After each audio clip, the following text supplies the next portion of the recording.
Question 1. What should you do when there's a fire in your vehicle's engine compartment?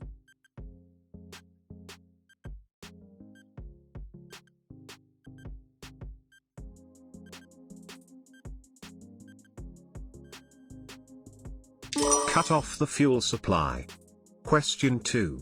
What training must you take before driving a lorry loaded with toxic substances?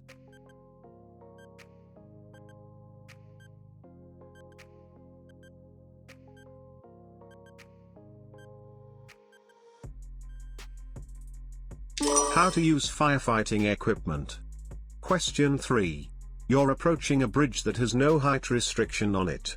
What's their minimum height under the bridge?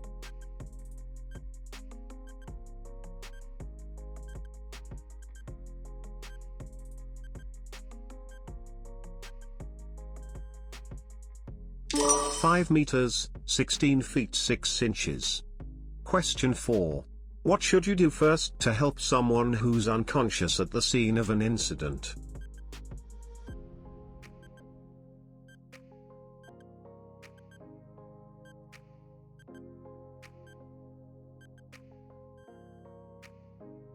Check that they're breathing.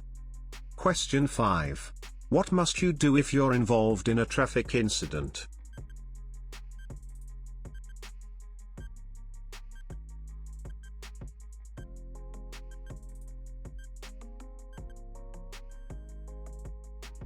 Stop at the scene. Question 6. Your vehicle is involved in an incident where someone is injured. You don't produce your insurance certificate at the time. How soon must you report the incident to the police?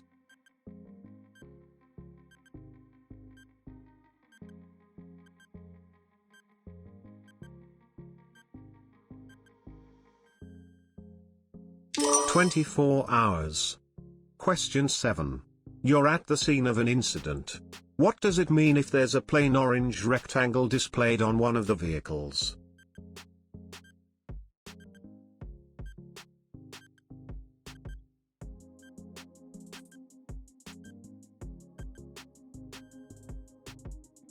It's carrying dangerous goods.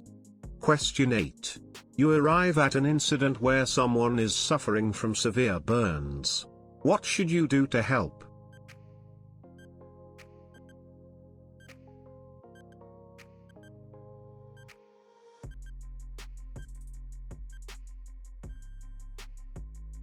Douse the burns with cold water. Question 9. You're waiting for the emergency services to arrive at the scene of an incident. A pedestrian's leg is bleeding heavily, but there's nothing embedded in the wound. What should you do to help?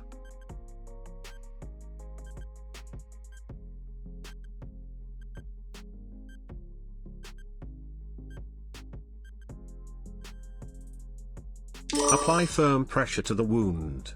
Question 10. At the scene of an incident, an injured person is lying in a busy road. What's the first thing you should do to help?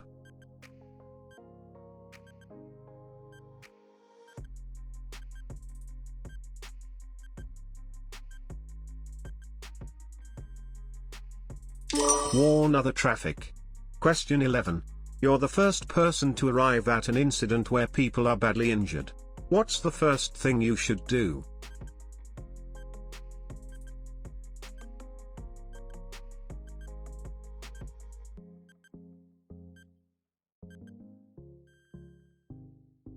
Switch on your own hazard warning lights. Question 12. You arrive at an incident involving a motorcyclist. The motorcyclist is unconscious and bleeding. What should be your priority?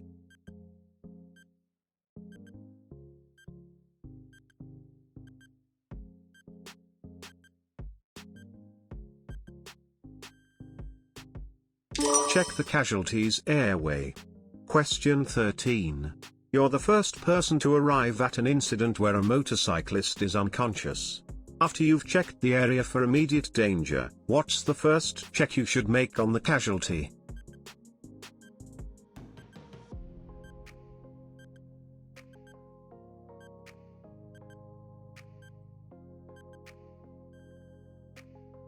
Whether they can breathe.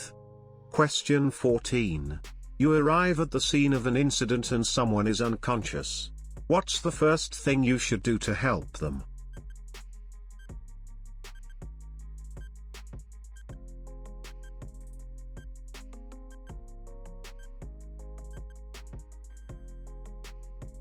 Check that they're breathing. Question 15. You've stopped at the scene of an incident where there are casualties. What should you do to help?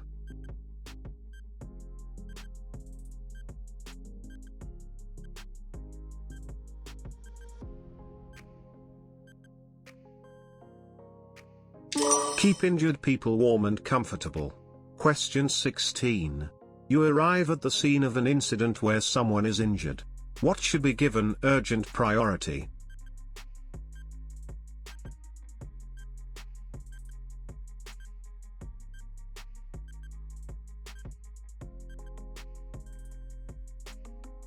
Check that the casualty can breathe. Question 17. You're at the scene of an incident. How can you help someone suffering from shock?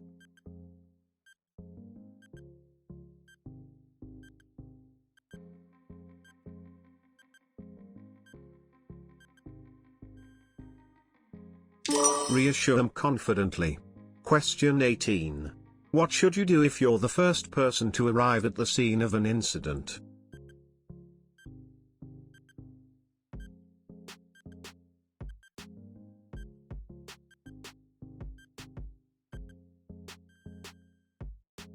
Warn other traffic to prevent further collisions. Question 19. There's been an incident. What can you do to help a driver who's suffering from shock?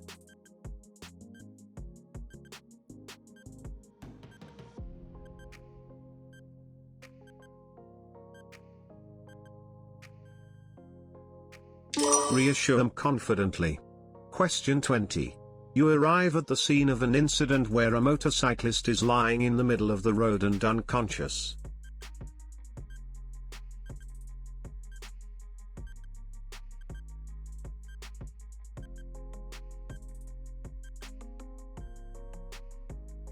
Warn other traffic. Question 21. You're trying to resuscitate a casualty who isn't breathing. For how long should you continue?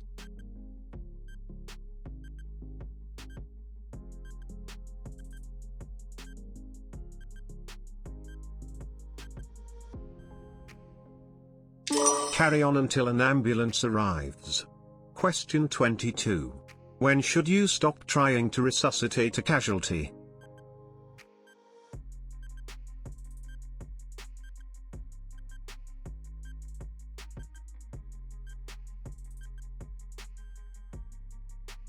When they can breathe without help. Question 23. You arrive at the scene of an incident. A casualty has an injured arm that's bleeding heavily. What should you do while waiting for the emergency services to arrive?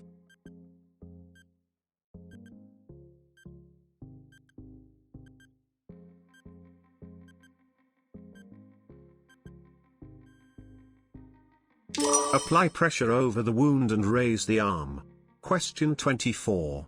You arrive at the scene of an incident. The emergency services have already been called.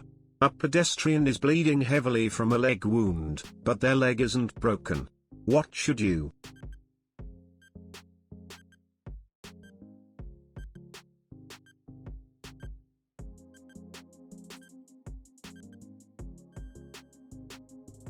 Apply firm pressure to the wound. Question 25. At an incident, a casualty is unconscious but still breathing.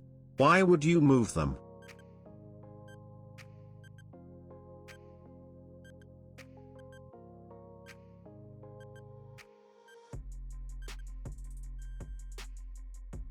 Because there's further danger. Question 26. At an incident, you suspect a casualty has back injuries. What's the best way to help them?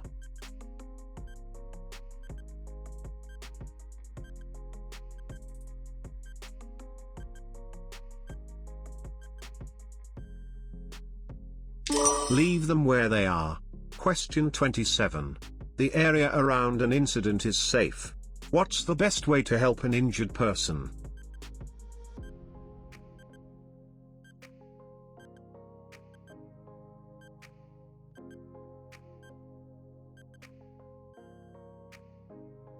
keep them in the vehicle? Question 28. You're stopped by a police officer for a suspected motoring offense. Which document will you be asked to produce?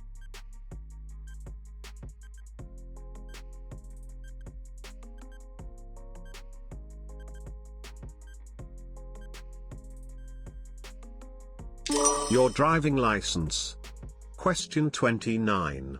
At the scene of an incident, a person has become hysterical. How should you calm them down?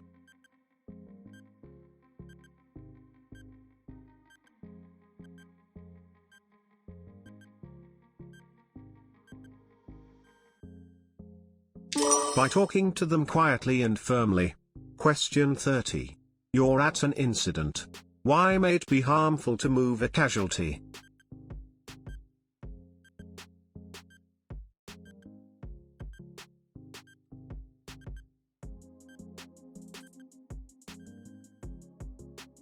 You could cause more injury. Question 31.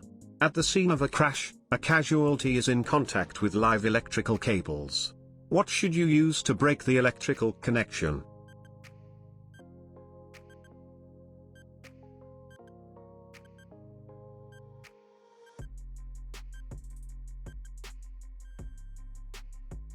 A length of wood. Question 32. Where should you stand when using a motorway emergency telephone?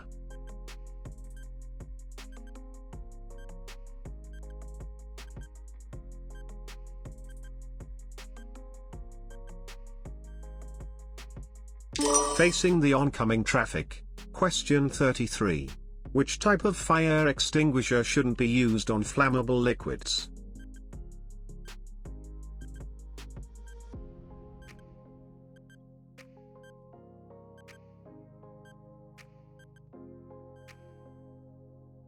Water, red. Question 34. Your vehicle breaks down on a motorway. What should you do if you can't get it fully onto the hard shoulder?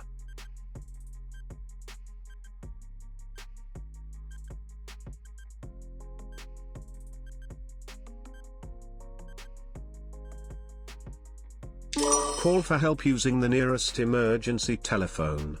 Question 35. Your engine catches fire. What should you do before attempting to put the fire out?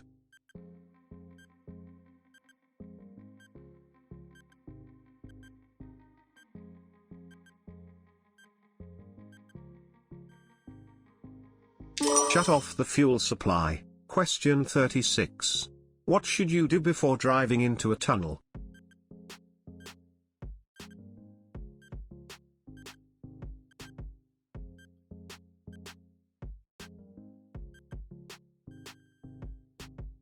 Remove your sunglasses. Question 37. What should you do when you drive into a tunnel?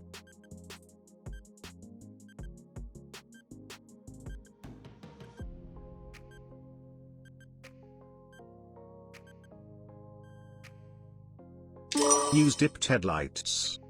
Question 38. What should you do before entering a tunnel?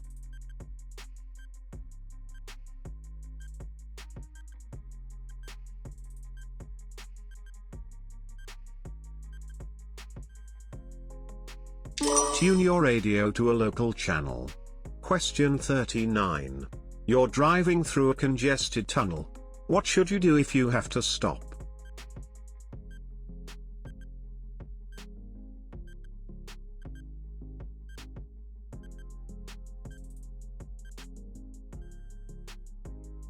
Keep a safe distance from the vehicle in front. Question 40. You're driving through a tunnel. What should you do if your vehicle breaks down?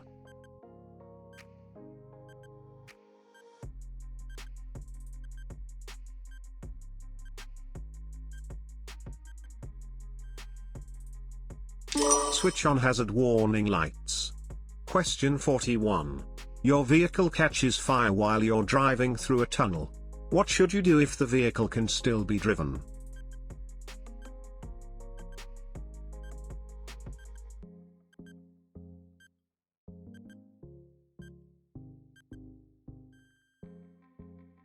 Drive it out of the tunnel if you can do so.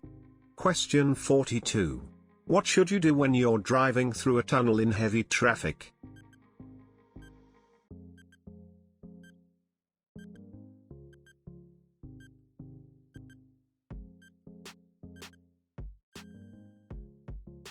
Follow the instructions given by variable message signs. Question 43. A vehicle has rolled over and caught fire. The driver's hands and arms have been burned. How could you help the driver?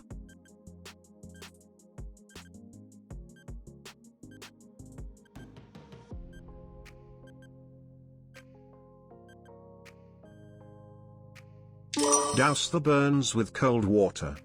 Question 44. At an incident, a casualty has stopped breathing. What should you do to help them?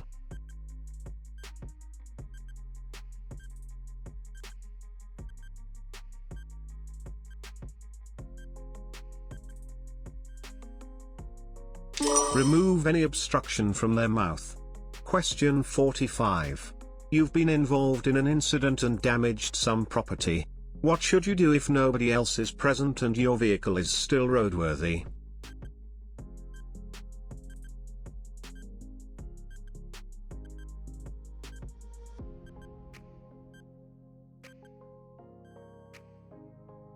Stop, then report the incident to the police within 24 hours.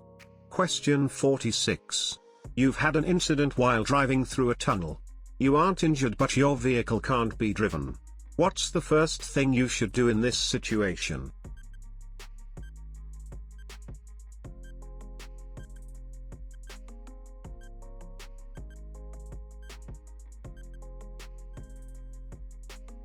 Switch off the engine and switch on hazard warning lights. Question 47. While driving through a tunnel, your vehicle catches fire. What's the first thing you should do if the vehicle can't be driven out of the tunnel?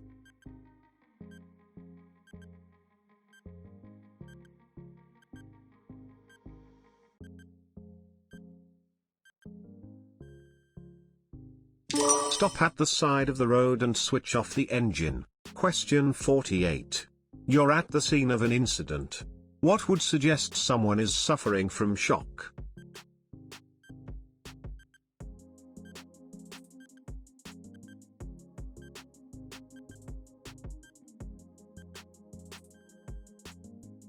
Rapid shallow breathing. Question 49. What's the first thing you should try to do if your vehicle catches fire while you're driving through a tunnel?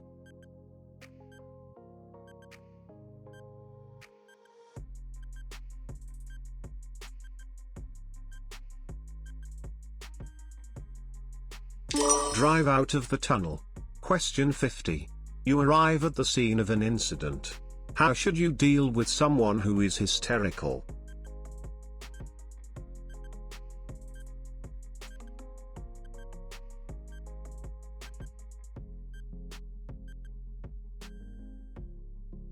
Talk to them quietly and firmly. Question 51. You're at the scene of a traffic incident. What are the symptoms of someone suffering from shock?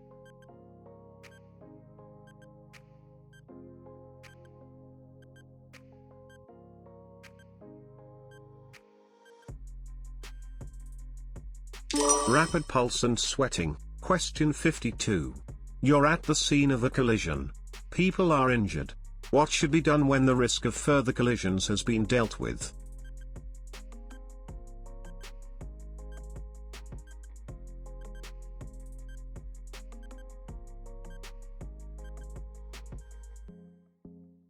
Make sure the emergency services have been called.